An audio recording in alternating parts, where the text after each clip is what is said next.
एक पौधा 10 ਮਣ ਜਿਹੜਾ ਹੈ ਨਾ ਉਹ ਫਰੂਟ ਦੇ ਰਿਹਾ 1 ਸਾਲ ਦੇ ਵਿੱਚ 10,000 ਦੇ ਹਿਸਾਬ ਨਾਲ ਮਣ ਸਾਡਾ ਮੰਡੀ ਸੇਲ ਹੋ ਰਿਹਾ ਤੇ 1 ਏਕੜ ਦੇ ਵਿੱਚ 30 पौधे ਦੀ ਇਨਕਮ ਜਿਹੜੀ ਹੈ ਨਾ ਉਹ 30 ਲੱਖ ਰੁਪਏ ਫੀ ਏਕੜ ਬਣਦੀ। हमारे जो बुजुर्ग कह गए थे कि आमले का खादा तो बुजुर्गों का क्या बुढ़ापे च पता लगता है। आप इसमें छोटी फसल ले सकते हैं, प्याज लगाएं, लहसुन लगाएं, मिर्चें लगाएं, धनिया लगाएं, लगा सकते हैं। ये वो बिजनेस है कि अगर आप इन चीज़ों को खालिस बना रहे हैं तो लोग आपको पैसे भी दे रहे हैं और दुआएं भी दे रहे हैं।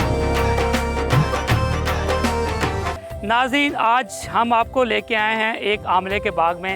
आमला जिसको गूसबेरी कहते हैं, हमारी रवायती तिब में अमृत फल का दर्जा हासिल कर चुका है। वहीं पे जो किसानों के लिए एक पोटेंशियल क्रॉप के तौर पर भी उभर रहा है। आज के प्रोग्राम किसान का पाकिस्तान में, यहाँ हम इसकी कामयाब फार्मिंग को देखेंगे। इसके साथ साथ इसके डिफरेंट जो वैल्यू एडिशन प्रोडक्ट है, इसके अचार, इसके जैम, इसके मुरब्बा जात और कैंडीज़ बनाई जाती हैं, उसके ऊपर भी रोशनी डालेंगे। आज हम मौजूद है पतोगी के एक नवाही गाँव ज़मीराबाद में और मेरे साथ देखें कितना खूबसूरत आमले का बाग है। आज हम आपको इस फार्मर से भी मिलाते हैं, एक्सपर्ट से भी बात करते हैं और हम इस बाग की आपको सैर भी कराते हैं। आइए मेरे साथ।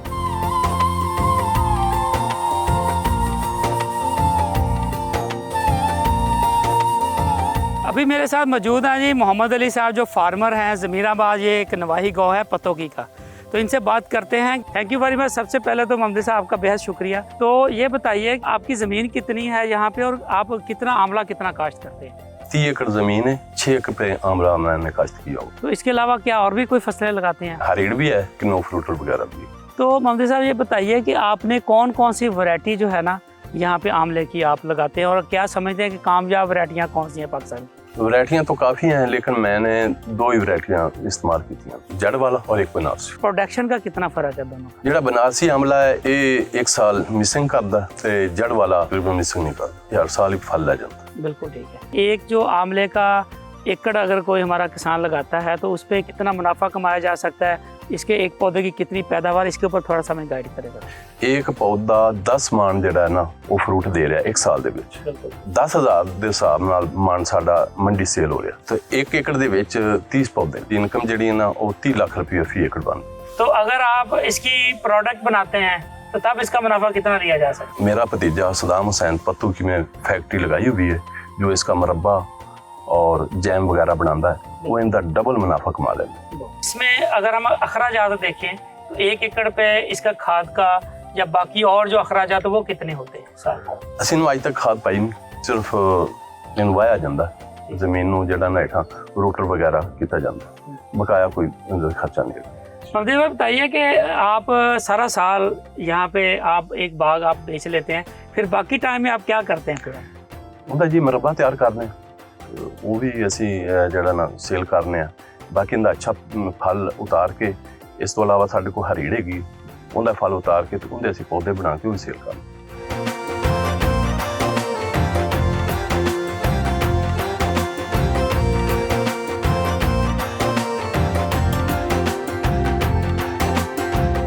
मेरे साथ अभी मौजूद हैं शाहद उर्फ छांगा सरकार Sahib.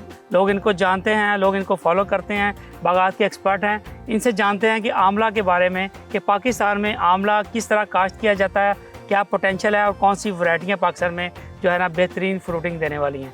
Thank you very much Shahid भाई, आपने हमें ज्वाइन किया। ये आमला जो हमारा सब कॉन्टिनेंट का नेटिव पौधा है, बरसगीर पाको है, लेकिन ये इतनी अभी पॉपुलैरिटी क्यों नहीं ले सका? क्या वजह क्या है और आप क्या समझते हैं इसकी कितनी इम्पोर्टेंस कितनी है आमला की? सर आमले की इम्पोर्टेंस तो बहुत ज़्यादा है, मंडी में रेट भी बहुत ज़्यादा है और आमदन भी अच्छी खासी है। लेकिन ये है कि हम आ गए हैं जल्दी वाले फ्रूट पे। हमें क्या होता है कि ये पौधा लगाएं, अगले साल फ्रूट आ जाए, नहीं तो उससे अगले आ जाए। तो ये चौथे, तीसरे, चौथे, 5वें साल तक फ्रूटिंग शुरू करता है। मंडी में बेहतरीन रेट है इसका। कम इल्मी कह सकते हैं या तवज्जो नहीं है किसान की, किसान अपने मसाइल में उलझा हुआ है। जिन्होंने लगाया हुआ है वो बेहतरीन इनकम ले रहे हैं। आमले की सर अफादियत भी बेताशी है कि विटामिन ए, सी का सोर्स है, कैल्शियम बेताशा है इसमें। हमारे जो बुजुर्ग कह गए थे कि आमले का खादा तो बुजुर्गों का क्या बुढ़ापे च पता लगता है या बाद पता लगता है। जिसने खाए हैं उसको अंदाज़ा है इसकी अफादियत का। पंजाब में तो हम खुद लगा रहे हैं, तो यहाँ पे हमारे पास जो वैरायटियाँ चल रही हैं वो ज़्यादा बनारसी चल रही है, फिर स्टार है, फिर इसमें एक जड़ वाली वैरायटी है, उसका साइज़ बहुत मोटा है। ये देखें, ये जड़ वाला ये मोटा है, अभी और भी मोटा होगा क्योंकि इस खेत में जहाँ पे हम बैठे हैं ये मुकम्मल ऑर्गेनिक है, ये कुछ भी नहीं दे रहे इसको, लेकिन फिर भी साइज़ अच्छा है इसका, ये इससे डबल हो जाता है जड़ वाला जड़। तो पाकिस्तान में आप कौन सी समझते हैं कल्टीवेटेड वैरायटीज कौन सी हैं जो काश्त की जाती है? सर टॉप पे जो हमारी जो है ना, यहाँ से पंजाब, KP के इवन के सिंध तक हमारी जो बनारसी है। दूसरे नंबर पे जो है ना वो आएगी देसी, तीसरे नंबर पे हमारी शीशा या स्टार आ जाएगी। मुरब्बे के लिए जो है ना वो साइज़ बड़ा पसंद किया जाता है, अचार के लिए उतना बड़ा नहीं है, फुल साइज़ अचार के लिए नहीं जाता, लेकिन यानी कि पहले नंबर पे इसका इस्तेमाल आ गया मुरब्बे पे, फिर अचार पे, फिर चटनी पे, फिर मेडिकेटेड पे, क्योंकि जो नीचे गिर रहे हैं ये इसको ड्राई करेंगे, इसका पाउडर बनाएंगे, वो अद्वियात में इस्तेमाल होगा।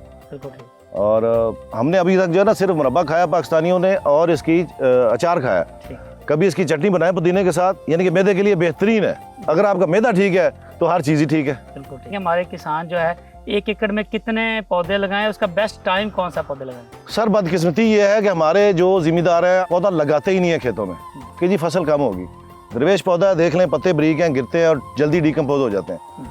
आप लाइनों में लगाएं, वटों पे लगा दें, साइडों पे लगाएं, लाजमी नहीं कि बाग लगाएं पूरा, कोई नुकसान नहीं है इसका। साल बाद आपकी अच्छी खासी इनकम आ जाएगी इसकी। पौधा इसका देसी से यानी कि देसी का बीज जो इससे तैयार होते हैं, लगाने का टाइम सर्दी का ही है। शदीद सर्दी में जब ये पत्ते गिरा देता है तब इसको लगाने का टाइम हो जाता है। पौधे इसके जो है ना वो ग्राफ्टेड लगाने होते हैं। 6 से 60 फीट का पौधा जो है वो 3, 350, 400 रुपये का अच्छी नर्सरी से मिल जाता है। लेकिन पौधा वही लेना है जो निकाल के कम से कम 10-15 दिन पहले पड़ा हो, उसकी स्किन पे गौर करें कि झुर्रियाँ तो नहीं आई। स्किन अगर फ्रेश है, क्योंकि पत्ते तो हैं नहीं, स्किन अगर फ्रेश है शाख की तो आप लगाएं बिस्मिल्लाह करके। बेहतर यह है कि आप लाइनों में ही लगाएं, बाकायदा बाग ना लगाएं। बाग में आप अपनी ज़मीन जो है ना वो जो कर रहे हैं वो करते रहें, लाइनों में लगाएं साइड पे।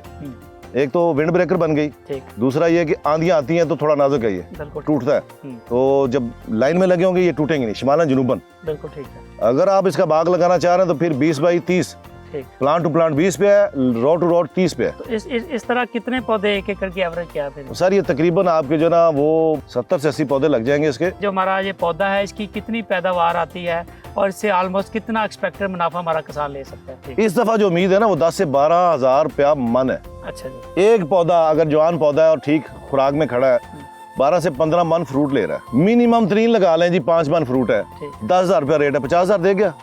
और 60 से 70 पौधे हैं, जरा तकसीम कर लें कितने पैसे आ रहे हैं। हमारे जिम्मेदार तवज्जो नहीं देते ना। और फिर उनकी एक और भी है कि ये लग गया तो यहीं पे आए बंदा। फर्ज करे एक बंदे ने व्याड़ी में लगाया, उसके पास नहीं आ रहा तो मंडी देखे ना, राब्ता कर रहे, आपसे पूछ ले, ग्रुपों में किसी से सवाल कर ले कि हाँ जी इसका अच्छा रेट किस मंडी में। अक्सर लाहौर में इसका बड़ा अच्छा रेट मिलता है, तो वहाँ से व्याड़ी से लाहौर जाने में कोई हर्ज नहीं है। 1-2 दफ़ा जाएगा, व्यापारियों को पता चल जाएगा कि हाँ जी ये बाग यहाँ पे मौजूद है, तो मिलेगा। कौन कौन सी इसके लिए काम किए जाए, प्रैक्टिस की जाए जिससे हम बेहतर पैदावार ले सकते? फल की खूबसूरती के लिए, बढ़ोतरी के लिए आपको पोटाश चाहिए। बहुत कम जिम्मेदार जो ना ये आमले के खेत को खुराक देते हैं। सर्दियों में गोबर दें और इसको NPK लाजमी जो है ना साल में 1 आधी बार दे दें। अगर आपने बहुत क्वालिटी का फल लेना तो फिर आपने फल कम लेना है, फिर आपने 15 मन नहीं लेना, फिर आपने 8 मन लेना है, लेकिन वजन दुगना ले लेना है। तो खुराक तो देनी पड़ेगी सर। 2 बोरी कम से कम जरखेज की आप देंगे इसको, और गोबर सर्दियों में लाजमी डालेंगे, पुरानी गोबर जो है। और अगर फ्रूट में मसला आ रहा है तो आप उसको वाटर प्रूफ कर देंगे। 100 रुपये का प्लास्टिक मिलता है, आप वो फर्ज करें 1 एकड़ का है तो 1 एकड़ में 200 फीट हमारा प्लास्टिक आएगा, 1 किलो या 1.5 किलो आएगा, वो बिछा दें, सीजन निकल जाएगा। क्योंकि पानी इसको अगर मुसलसल मिलता रहा तो ये फिर मौज करेगा, बढ़ोतरी करता रहेगा, फल नहीं देगा। तो साल में मेरा ख्याल है 5 या 6 पानी चाहिए इसको, टोटल 4 या 5 पानी चाहिए, बाकी बारिशें, बल्कि 4 भी ना दें तो बाकी बारिशों पे चल जाता है ये। तो ऐसी तदबीर है, इसको अपना के इस जो हमारे फ्रूट की लॉस्ट को, जो इसकी जो वेस्ट को कम किया जाता है, उसमें आपकी एक्सपर्ट राय क्या कहते हैं? सर उसके लिए खुराक पूरी करेंगे आप, पोटाश की कमी आएगी, फल कमज़ोर होगा। तो ज़मीन में आप चेक करवा लें, पोटाश की कमी है तो फल गिर रहा है, वैसे भी गिरता है ये। जितना ज़्यादा फ्रूट आप गौर कर लें, इतना ज़्यादा फ्रूट आपने खुराक तो उस लेवल पे दी नहीं हुई। अगर आपने दी है तो फिर ये केरा नहीं करेगा, ये नॉर्मल केरा है, लेकिन ये भी फायदेमंद है, नुकसान में नहीं, ये नहीं जाता। आपने जस्ट सिर्फ उठाना है, इसको धूप में सुखा के दे देना है, पाउडर उन्होंने खुद बनाना है, पैसे आपको मिल जाने। और इसके जो पत्ते गिर रहे हैं ये खाद बन रही है, बारीक पत्ता है, जल्दी डिकम्पोज हो जाए, ज़मीन में यानी कि आ रही है। आप इसमें छोटी फसल ले सकते हैं, प्याज लगाएं, लहसुन लगाएं, मिर्चें लगाएं, धनिया लगाएं, लगा सकते हैं। तो इसके ऊपर भी थोड़ा सा हमारे किसान को गाइड कर दें कि ये जा रहा है कि दूर दूर पौधे लगे हुए, तो इसका इंटरक्रॉपिंग कौन सी की जा सकती है? सर अभी देखें ये कम से कम 30 फीट पे लगा हुआ है, आप 10 फीट उधर से छोड़ें, 10 उधर से छोड़ें, तो 10 फीट सेंटर वाले जो बेहतरीन आपके पास हैं, आप उसमें मिर्चें लगा लें। इवन कि आप धनिया इसके नीचे लगाएं, हम आउट सीजन की जो धनिया आपको मिल जाएगी। हमारे किसान भाई जो हैं अभी जितना भी चीज़ें उगाते हैं वो मंडी के लिए उगाते हैं जी। तो इस ऐसे में हमारे किसान भाई अपना खुद का ब्रांड बना के अपनी प्रोडक्ट करके चीज़ें बेचे तो ज़्यादा मुनाफा कमा सकते हैं। इसके ऊपर आपकी एक्सपर्ट राय क्या कहते हैं? इसका मुरब्बा जो है ना ये 4 गुना रेट पे जा रहा है, और 4 गुना रेट पे ही इसका तकरीबन 5 गुना रेट पे जो अचार सेल होता है सर। नॉर्मल इसकी चटनी अगर इसकी मेडिकली जो फादियत है हम इसको समझ लें तो आम जो चटनी हम घर में बनाते हैं हम लाजमी इसकी बना के रखें, अगर उसकी अफादियत हमें मालूम हो तो। ये देखिए विटामिन C का भरपूर किस्म का सोर्स है।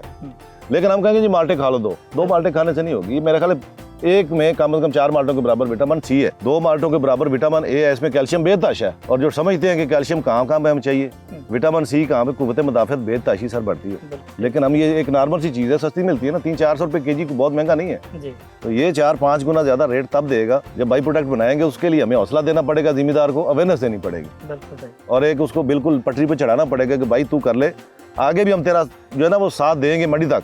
दुनिया फार्म टूरिज्म से लेकर अपने एग्रो टूरिज्म या बहुत सी और, आप जिस तरह मिसाल लगा लें, शहर के लोगों को बुलाती है अपने फार्म के अंदर, वहाँ पे उनके साथ वो डिफरेंट एक्टिविटीज़ कराते हैं, उसके वो किसान अलग से पैसे कमा रहे हैं। तो आप इस तरह की टूरिज्म जो खेती बाड़ी में हो सकती है, इसके बारे में किसानों को क्या कहेंगे? इंडिया में एक दोस्त ने अपनी ज़मीनों में वो 5-6 फार्म हाउस बनाए हुए, कच्चे घर बनाए हुए, आजकल वो बड़ी वायरल कच्चा सा सिस्टम है उसका। मेरी तो बात भी हुई उसके साथ, और उसके पास एडवांस बुकिंग रहती है। शादीशुदा जोड़े आते हैं, यानी कि फैमिली के साथ लोग आते हैं, 5-10 दिन वहाँ पे रहते हैं, बिल्कुल देसी माहौल है, नलके का पानी है, नहर चल रही है, गुड़ बन रहा है, गाय का दूध खुद निकाल के खुद खाना पकाना, वो एक अजीब ही दुनिया, अलग ही दुनिया। हमारे पास तो चारों तरफ है ही वही, बिल्कुल ठीक, हम दिखा नहीं पा रहे। Thank you very much Shah साहब, बहुत शुक्रिया, आपने हमेशा की तरह हमारे किसानों को बेहतरीन मालूमात दी हैं। हमारे किसान साहब जिस तरह वैल्यूडेशन की बात इन्होंने की है, फार्म टूरिज्म की बात की है, अच्छी बेस्ट फार्म मैनेजमेंट की बात की है, और मेरा ख्याल है अगर हमारे किसान हमारे अदर जितने भी क्रॉप्स के हैं उसके साथ साथ इस तरह की हमारी नेटिव पौधों को अगर हम प्रमोट करें, इससे अपनी फार्म की इनकम को भी बेहतर कर सकते हैं और अपने आप को भी वो बेहतरीन खुशहाल कर सकते हैं।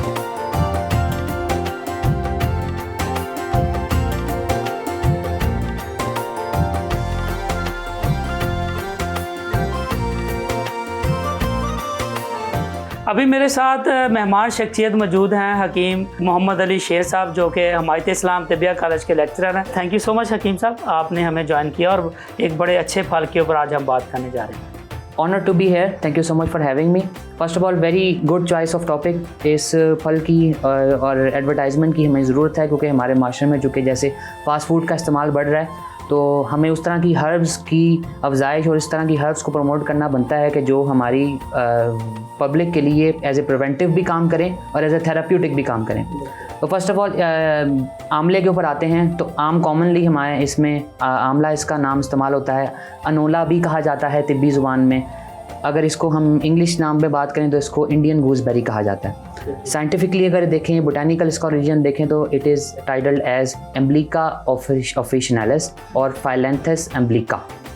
अब अज्जा पे आएँ तो सबसे पहले इसमें जो अगर हर्ब्स को देखें और सारी अगर हम कॉन्स्टिट्यूएंट्स को देखें तो इसमें ये वो हर्ब है, आंवला एक ऐसी जड़ी बूटी है, आंवला एक ऐसा फल है जिसके अंदर सबसे ज़्यादा विटामिन सी कंसंट्रेशन में पाया जाता है। अब विटामिन सी जो है it also act as a antioxidant, जो कि हमारे बॉडी के एंटी ऑक्सीडेटिव स्ट्रेस को कम करता है। इसके अलावा इसके अंदर टर्पिनॉइड्स होते हैं, फिनोलिक कंपाउंड्स होते हैं, टैनिन्स होते हैं, और इसके अंदर जो इसका जो मेन जो अज्जा है विटामिन सी के साथ वो गैलिक एसिड है और इजैलिक एसिड है, जो कि बॉडी के ऑक्सीडेटिव स्ट्रेस को और इसके बहुत फ़वायद हैं जो इसमें असर रखते हैं। किन किन बीमारियों के लिए इसको इस्तेमाल किया जाता है उसके ऊपर थोड़ा सा हमें गाइड। ये एज ए प्रिवेंटिव तौर पे भी इस्तेमाल किया जाता है और एज ए थेराप्यूटिक, यानी कि कोई मर्ज़ हो जाए उसके लिए भी इस्तेमाल किया जाता है। तो अगर हम लिस्ट निकालें ना तो इसको बहुत ही वसी हमें लिस्ट मिलेगी कि अगर लिवर से शुरू करें, जो कि हमारा वाइटल ऑर्गन है हमारी बॉडी का,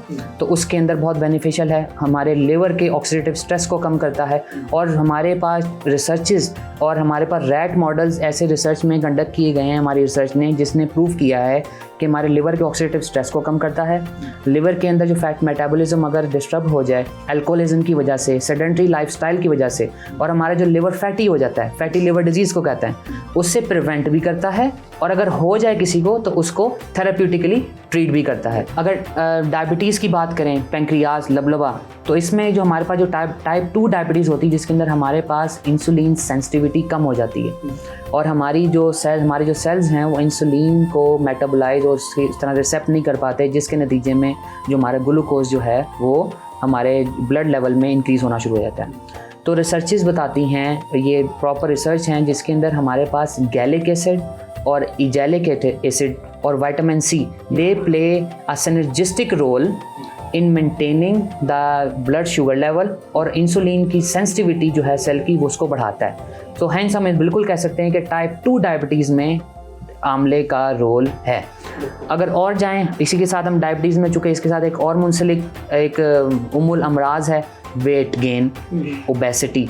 तो ओबेसिटी के अंदर भी इसका रोल है। अब जैसे अगर बहुत सारे कीमियाई अज्जाओं की बात करें, केमिकल कॉन्स्टिट्यूएंट्स की बात करें, तो आंवले के अंदर फाइबर्स मौजूद हैं, जो कि अगर हम इसको आंवले इंटेक करें तो इसमें हमें फाइबर्स जैसे ही इंटेक हमारे स्टमक में होते हैं, हमारा कम खा के ही पेट भर जाता है। ये हमें एक डाइटिशियन को डाइट प्लान देने में और पेशेंट को अपने डाइट प्लान मैनेज करने में बहुत आसानी होती है कि जब उसको एक कम ग़िज़ा खा के, कम कैलोरी वाली ग़िज़ा खा के उसको पेट भरे का एहसास हो, तो इस तरह उसका वेट लॉस होना शुरू हो जाता है। ये जितने सारे असरात हैं, इसमें बड़ा वाइटल रोल अगेन आइल से कि विटामिन सी और एंटीऑक्सीडेंट्स का है, जो कि हमारे मेटाबॉलिक रेट को इंक्रीज़ करते हैं और हमारे फैट मेटाबॉलिज्म को बढ़ाते हैं, लिपोलिसिस होती है, और इसी तरह ही हमें वेट लॉस का इफेक्ट मिलता है। ये जो हमारी आंवला है, हमारी कौन सी कॉस्मेटिक्स हैं बालों के लिए या जल्द के लिए, या किस तरह की चीज़ों में ये काम आते हैं, और इसके इस्तेमाल किस तरह, उसमें किस तरह इसके को इस्तेमाल किया जा सकता है? बहुत सारी रिसर्चेस की जाती हैं कि जो कि रिलेटेड टू कॉस्मेटिक्स होती हैं। अब कॉस्मेटिक्स वो हैं जो कि हम जिल्द हैं, हम देख रहे हैं, हम बाल हैं, that gives us the beautification, ये हमें कॉस्मेटिकली अच्छा कर रही हैं।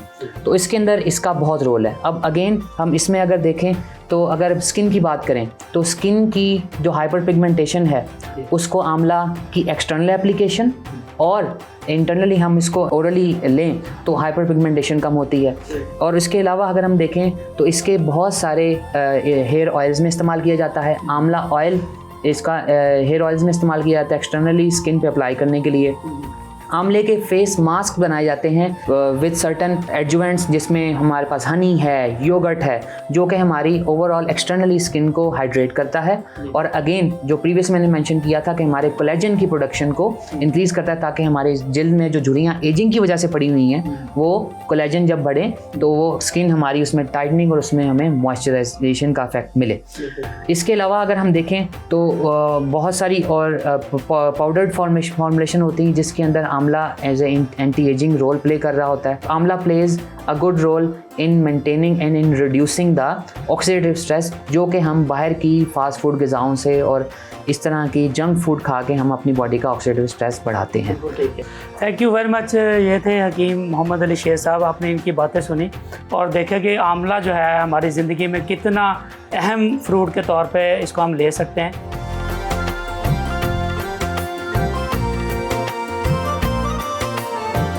हमें हमेशा से बहुत अच्छा लगता है कि हम ऐसे फार्मर्स को इंट्रोड्यूस कराएं जो अपने ब्रांड बना के, अपनी वैल्यूएशन प्रोडक्ट लेके लोगों के साथ डायरेक्ट कंज्यूमर को मिलते हैं और उनको अपनी चीज़ें बेचते हैं। अभी मेरे साथ मौजूद हैं हाफिज़ मोहम्मद आज़म साहब, जिन्होंने गवारा फूड के नाम से अपना एक ब्रांड बनाया। ये फार्मर हैं, इनसे बात करते हैं और देखते हैं कि इन्होंने बिलखसूस आंवला की कौन सी प्रोडक्ट बनाई हुई है और बिलमुम ओवरऑल गवारा फूड किन किन प्रोडक्ट में काम करता है। थैंक यू वेरी मच हाफिज़ साहब, बहुत शुक्रिया कि आपने गवारा फूड की जो प्रोडक्शन यूनिट हमें यहाँ पे दिखा रहे हैं। ऐसा आपका बहुत शुक्रिया और डिस्कवर पाकिस्तान पूरी टीम का शुक्रिया, आप लोग तशरीफ़ लाए इधर। अल्हम्दुलिल्लाह गवारा फूड पिछले 5-6 साल से इस मेहनत और कोशिश में है कि लोगों को खालिस खिलाना है और लोगों को ऐसी चीज़ें प्रोवाइड करनी है जिनके बारे में लोग बातें करते थे कि क्या ये चीज़ का खालिस मिलना भी मुमकिन है। तो अल्हम्दुलिल्लाह हम वो चीज़ें बना रहे हैं। थोड़ा गाइड करें कि आंवला में प्रोडक्ट बनाई क्या जा सकती है। आंवला तो कहते हैं कि सैकड़ों नहीं हज़ारों साल पहले से आंवला है और इसकी अद्वियात में ये शामिल था, खुराक का हिस्सा था लोगों का। कुछ अर्सा बीच में गैप रहा, मगर अल्हम्दुलिल्लाह आप जैसे लोगों ने अब इस पे और मेहनत कर दी तो ये इसकी असल जो वो बाहर आएगा जी, क्योंकि इससे बेशुमार चीज़ें तैयार हुई हैं। सबसे पहले तो इसका मुरब्बा है, जो आंवले का मुरब्बा तैयार होता है, फिर आंवले का अचार तैयार होता है, फिर आंवले का पाउडर तैयार होता है, मुख्तलिफ इसकी टी तैयार होती है, इसकी कैंडी तैयार होती हैं। अभी हम लोग ये तैयार कर रहे हैं, ये इसकी कटिंग हम करते हैं, साथ क्रश करते हैं, इसका पाउडर तैयार होगा, इसी से कैंडी तैयार होगी, इसकी मुख्तलिफ चटनीज़ तैयार होंगी। इस तरह अल्हम्दुलिल्लाह इसकी मतलब बेशुमार चीज़ें हैं इसकी, ठीक है ना। और आमले के बारे में तो मशहूर है कि बड़ों की कही हुई बातें और आमले का खाया हुआ, ये बंदे को बाद में मज़ा आता है, बाद में पता चलता है। तो इसकी अल्हम्दुलिल्लाह इसमें बहुत सी प्रोडक्ट तैयार हो रही हैं। बिल्कुल ठीक। जो गवारा फूड है, आमले की कौन कौन सी जो प्रोडक्ट जो है ना वो पेश कर रहे हैं लोगों के लिए? अभी हम अल्हम्दुलिल्लाह इसमें मुरब्बा तैयार कर रहे हैं, जो अभी लाइव भी तैयार हो रहा है, आपने देखा है, और साथ अचार तैयार हो रहा है, और इसको हम ड्राई करके इसका पाउडर बना रहे हैं, और इसकी चटनी बना रहे हैं, और इसकी कैंडी तैयार कर रहे हैं। और इसके अलावा हम मुख्तलिफ़ चीज़ों में इसको एहसासात ऐड कर रहे हैं, जो चीज़ें सेहत के लिए, मतलब स्पेशली जो आजकल प्रॉब्लम आ रहे हैं शुगर के, स्टोमक के, उनके लिए इस तरह मुख्तलिफ़ चीज़ों में हम इसको डाल रहे हैं। तो एज ए फार्मर आप क्या देखते हैं कि वैल्यूएशन में कितना पोटेंशियल मौजूद है पाकिस्तान के अंदर? इतना है कि आप सोच भी नहीं सकते, और इतना इसमें मज़ा है और इतनी रिस्पेक्ट है। ये वो बिज़नेस है कि अगर आप इसको, इन चीज़ों को खालिस बना रहे हैं, तो लोग आपको पैसे भी दे रहे हैं और दुआएं भी दे रहे हैं। मतलब हकीकत में ये एक खालिस्तन इबादत है। अगर और ज़िम्मेदार अगर खुद करता है, हमने अब हमारे अपने खेतों में चीज़ें हो रही हैं, और फिर अब वो लाहौर क्या, अब तो अल्हम्दुलिल्लाह सूरत ये है तक सब हमसे चीज़ें लेके लोग दूसरे मुल्कों में भेज रहे हैं। तो ये अल्हम्दुलिल्लाह अगर ज़िम्मेदार थोड़ी सी मेहनत कर ले, हमारा ज़िम्मेदार थोड़ा सा उठ जाए, तो मेरा नहीं ख्याल उसको कोई परेशानी है। सैकड़ों नहीं लाखों रुपए की उसकी इनकम है 1 एकड़ में, अगर वो थोड़ी सी कोशिश करे। और इसमें हमारा एक सेटअप है जो लाहौर ऑर्गेनिक विलेज में है, जो मेन बुलेवार्ड डिफेंस में है, और अल्हम्दुलिल्लाह वहाँ पे हमारी तकरीबन 70 के करीब मतलब ऐसी प्रोडक्ट हैं जिनमें अक्सर में हम दावा करते हैं कि आपने लाइफ में कभी नहीं खाई होगी। हम मेन ग्लूटेन फ्री पे काम कर रहे हैं। अब मैं देख रहा हूँ कि किसान उठना शुरू हो गया पाकिस्तान का, और इसमें डिस्कवर पाकिस्तान का बहुत बड़ा हिस्सा है। ये खुशामद नहीं है, ये बात हकीकत है कि आप लोग जितनी मेहनत कर रहे हैं और जिस तरह इसको प्रमोट कर रहे हैं, और ज़िम्मेदार को बेसिकली आप जगा रहे हैं।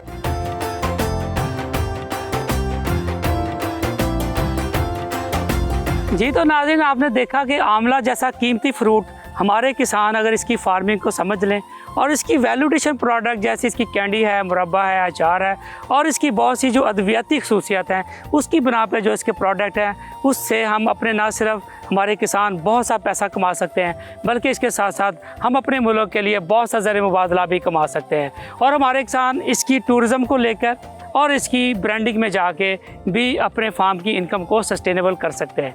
उम्मीद है कि आज के प्रोग्राम में जो मालूमात हमने आपको दी है वो आपके लिए बहुत ही यूज़फुल साबित हुई होंगी। मिलते हैं आपसे अगले प्रोग्राम में नई मालूमात के साथ। अपने होस्ट तारक तनवीर को दीजिए इजाज़त, और आप देखते रहिए किसान का पाकिस्तान, सिर्फ डिस्कवर पाकिस्तान।